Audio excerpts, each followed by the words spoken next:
अभी है ना नेक्स्ट सम करने से पहले ना कुछ चीजें जो आपको पहले से पता होनी चाहिए, थिंग यू शुड नो, क्या पता होना चाहिए? To show that quadrilateral ABCD is rhombus. तो अगर आपके पास एक क्वाड्रिलेटरल एबीसी है, क्वाड्रिलेटरल ए बी सी और डी है, और अगर आपको इसको रोम्बस दिखाना है तो अपने को पता है रोम्बस की प्रॉपर्टी कौन सी है? ऑल साइड्स आर इक्वल, है ना, सब साइड इक्वल होता है ना। तो अगर आपको कभी क्वाड्रिलेटरल एबीसीडी को रोम्बस दिखाना हुआ तो आपको यहाँ पर दो चीज दिखाना पड़ेगा। पहला तो आपको दिखाना पड़ेगा क्वाड्रिलेटरल एबीसीडी पैरेललोग्राम है, फिर आपको ये दिखाना पड़ेगा कि ऑल साइड्स आर इक्वल है। समझा है?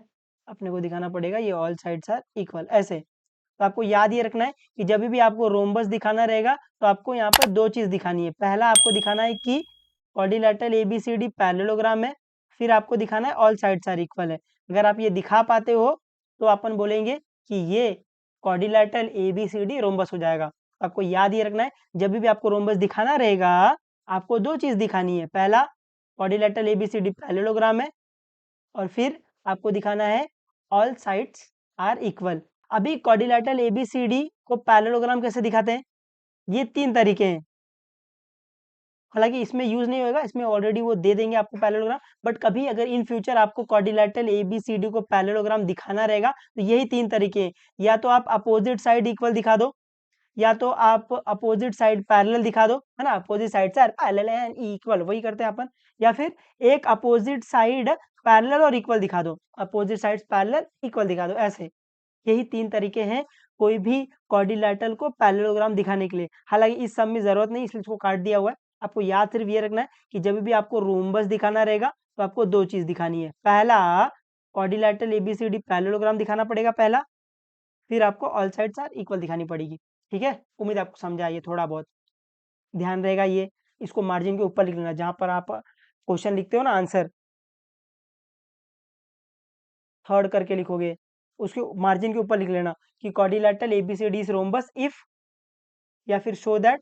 फर्स्ट स्टेप में ये, सेकंड स्टेप में ये। अभी question number three, question number three क्या है? Diagonal AC of a parallelogram ABC. तो आपके पास कोई एक पैरेललोग्राम एबीसी है, तो ये पैरेललोग्राम दे दिया है, उसका जो डायगोनल एसी है वो क्या हो रहा है? बाइसेक्ट एंगल ए कर रहा है। तो वो एंगल ए को बाइसेक्ट कर रहा है। बाइसेक्ट मतलब dividing into two equal part, जिसको नहीं पता लिख लेना इधर। बाइसेक्ट मतलब dividing, dividing into two equal parts. ये याद रहेगा आपको।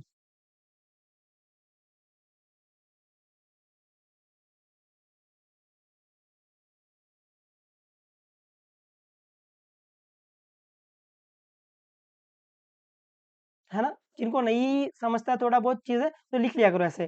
तो क्या बोला है? Diagonal AC of a parallelogram A B C D bisect angle A C in the figure, figure में दिया है। तो आपको याद रखना है कि जो quadrilateral A B C D है वो क्या है? पैरेललोग्राम है।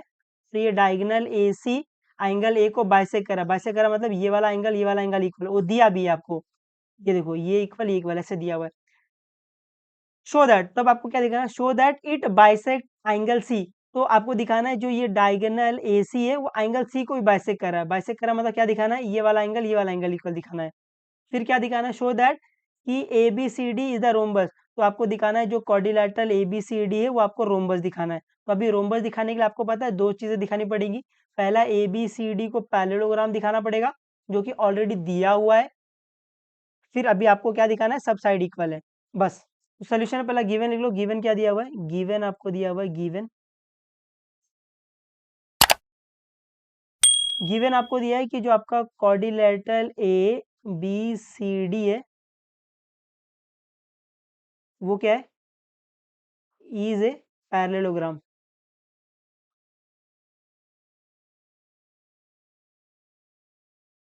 ठीक है, और क्या दिया है? और आपको बोला है कि जो आपका डायगोनल एसी है बाइसेक्ट एंगल ए, और आपको पता है बाइसेक्ट एंगल मतलब ये वाला एंगल इक्वल। अभी क्या करना है? शो दैट, शो दैट, क्या क्या शो दैट करना है?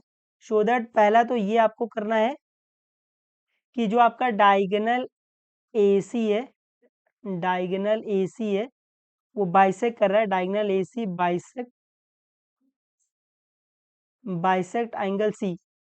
फिर सेकंड में आपको शो दैट करना है कि जो क्वाड्रिलेटरल ABCD है इज ए रोम्बस। ठीक है, तो यहाँ पर अभी सोल्यूशन में अपन पहला जो गिवन दिया उससे स्टार्ट करेंगे कि क्वाड्रिलेटरल ABCD पैरेललोग्राम है। ठीक है, उसके बाद फिर ये दिखाएंगे। तो सोल्यूशन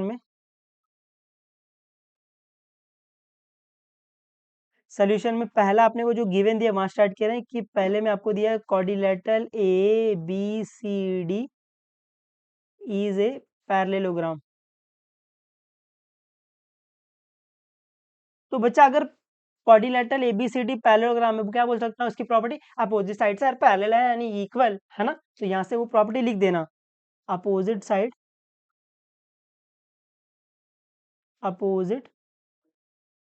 साइड्स आर पैरेलल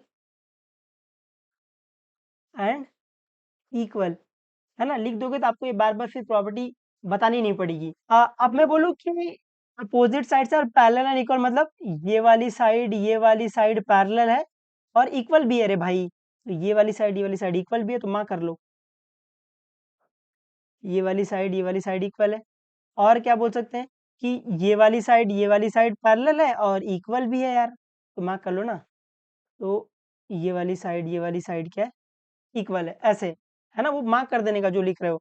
अभी सेकेंड स्टेप में अपन क्या करेंगे, सेकेंड स्टेप में अपन शो दैट करेंगे, पहला सेकेंड स्टेप में शो दैट, क्या शो दैट करेंगे कि जो आपका डायगोनल AC है बाइसेक्ट एंगल C।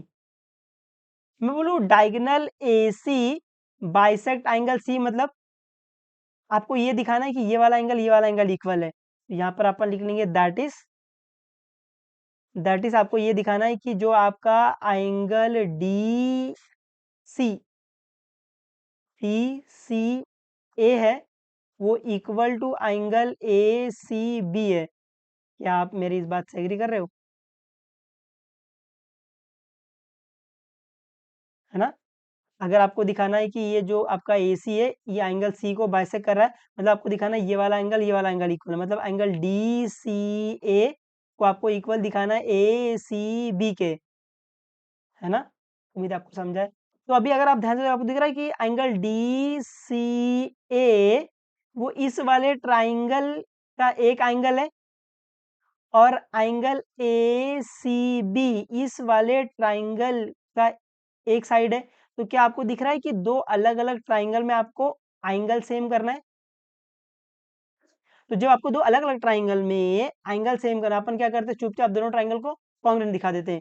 यहाँ से जो आपको दिखा कि ये जो एंगल DCA है वो ट्राइंगल DCA की एक साइड है और ये जो आपका एंगल ACB है वो ट्राइंगल ACB की एक साइड है। तो क्या आपको दिख रहा है कि दो अलग अलग ट्राइंगल में अपने को एंगल सेम करना है? तो जब अब दो अलग अलग ट्राइंगल में अपने को एंगल सेम करना, अपन क्या करते हैं चुपचाप दोनों ट्राइंगल को कॉन्ग्रुएंट दिखा देते हैं और CPCD से आ जाएगा ना यार ये, इसको क्या करेंगे, इसको अपन कॉन्ग्रुएंट दिखा देंगे। तो दैट इज शो दैट ये करना है, ये समझ रहा जो मैं लिख रहा हूँ ये आपको एग्जाम में नहीं लिखोगे तो भी चलेगा, बट ये फील तो आना चाहिए ना कैसे करना है। ठीक है, तो अभी ये दो ट्राइंगल ले लेंगे और इन दोनों ट्राइंगल को कॉन्ग्रुएंट दिखा देंगे, तो क्या लेंगे in triangle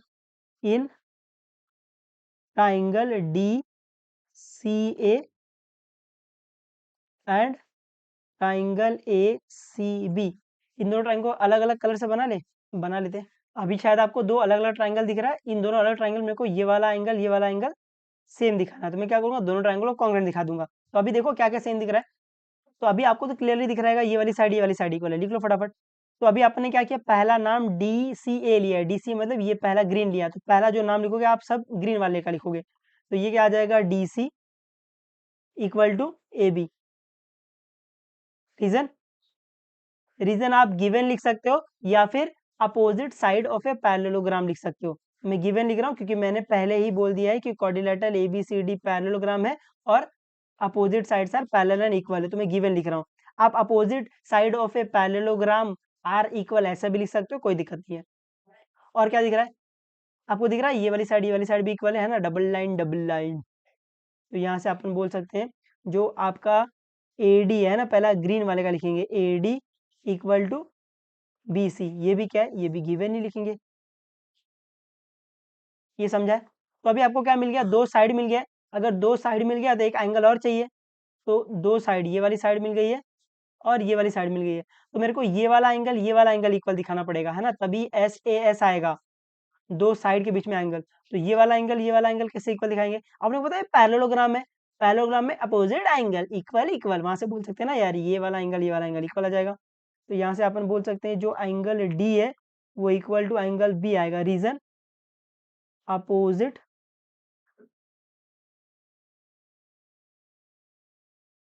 angle of a parallelogram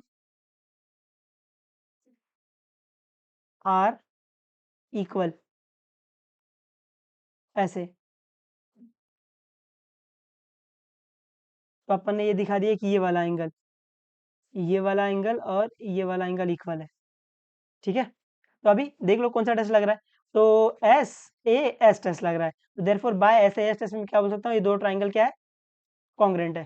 तो देयरफॉर बोल सकते हैं बाय SAS टेस्ट से अपन क्या बोल सकते हैं, जो आपका ट्राइंगल DCA है वो कॉन्ग्रेंट टू ट्राइंगल ACB हो जाएगा। बट आपको पता है कि जब आप दो ट्राइंगल को कॉन्ग्रेंट दिखा लेते हो, इस टेस्ट के अकॉर्डिंग इसका नाम लिखना बहुत जरूरी हो जाता है। तो पहला एंगल एंगल देख लो, एंगल D एंगल B के इक्वल है, तो अगर यहाँ पर इस ट्राइंगल में मैंने पहला नाम D लिखा है, तो इस वाले ट्राइंगल में मेरे को पहला नाम B लिखना पड़ेगा, क्योंकि एंगल D एंगल B के इक्वल है। एंगल, ये ट्राइंगल B लिख दिया अभी। और आगे, आगे अगर आप देखोगे एंगल एंगल हो गया। अभी जो आपका DA है वो इक्वल टू BC है, तो DA कहाँ है, DA फर्स्ट थर्ड है, तो आपका BC फर्स्ट थर्ड आएगा, तो BC आपका फर्स्ट और थर्ड आएगा। अभी क्या बच गया इधर, इधर A बच गया।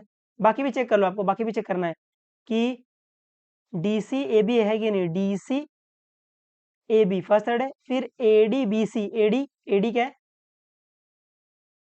सॉरी, DC क्या फर्स्ट सेकंड है और AB भी फर्स्ट सेकंड है। उसके बाद AD और BC फर्स्ट थर्ड है। उसके बाद एंगल D एंगल B के इक्वल है, एंगल D एंगल B के इक्वल है, ऐसे। तो ये इस टेस्ट के अकॉर्डिंग इसका नाम हो गया है। तो अभी दो ट्राइंगल क्या हो गया है, कॉन्ग्रेंट हो गया, तो मैं बोल सकता हूँ एंगल सेम हो जाएगा। तो यहाँ पर अपन बोल सकते हैं देयरफॉर जो आपका एंगल DCA है वो इक्वल टू एंगल ACB हो जाएगा।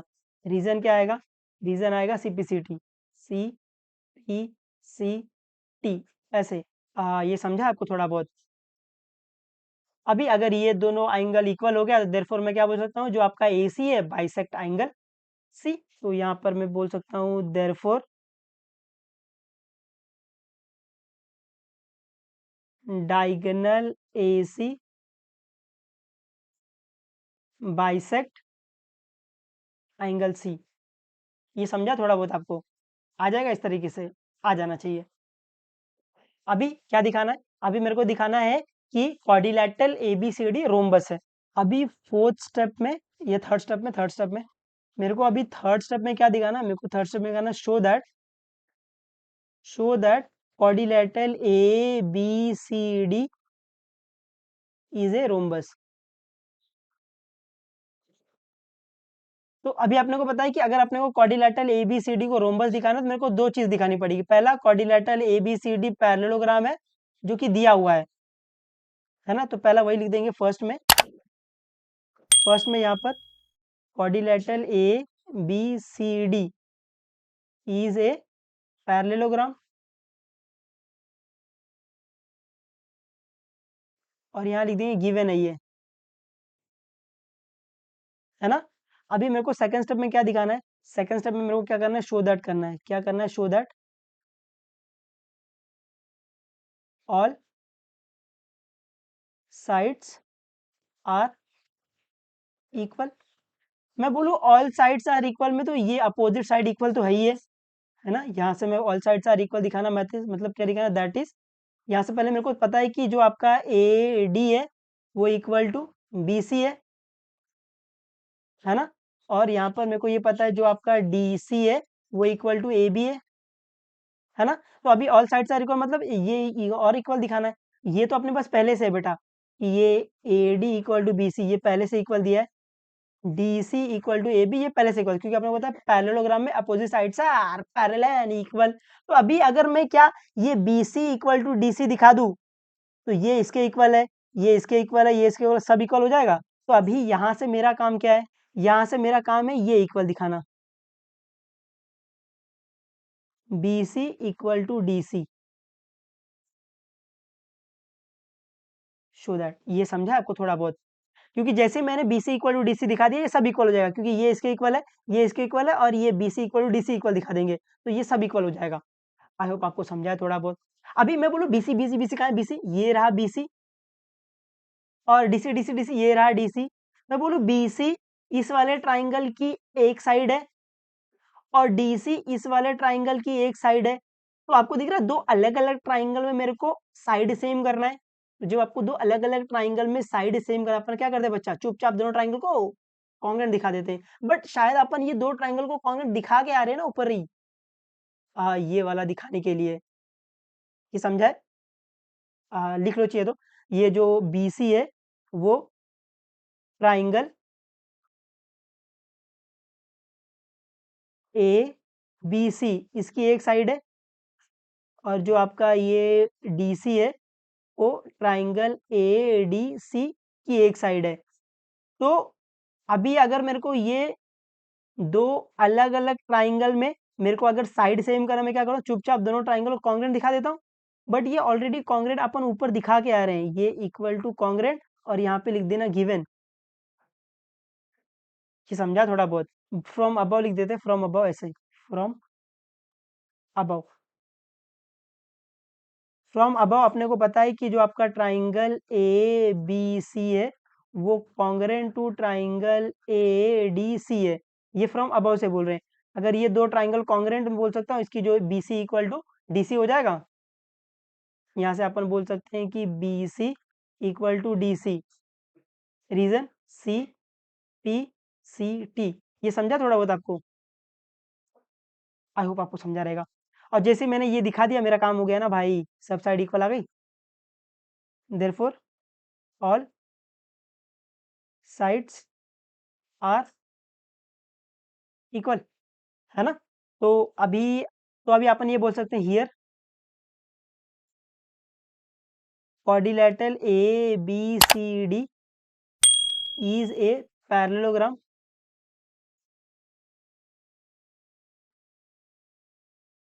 And all sides are equal. अगर पैरेललोग्राम है उसकी सब साइड इक्वल है, देयरफॉर अपन क्या बोल सकते हैं, देयरफॉर अपन बोल देंगे जो quadrilateral A B C D है इज ए रोम्बस। ये समझा थोड़ा बहुत आपको, है ना। बस लॉजिक पकड़ना, लॉजिक पकड़ोगे तो आप इजीली सम अपने आप से लिख सकते हो। उम्मीद आपको ये थोड़ा बहुत समझा है। पक्का मान ले, मान लेते हैं, ठीक है। तो पढ़ते रहो, जो भी डाउट रहेगा बेशक पूछ लेना, बता देंगे, कोई दिक्कत नहीं। चलो बाबा टेक केयर और मचाते रहना एकदम। Bye bye.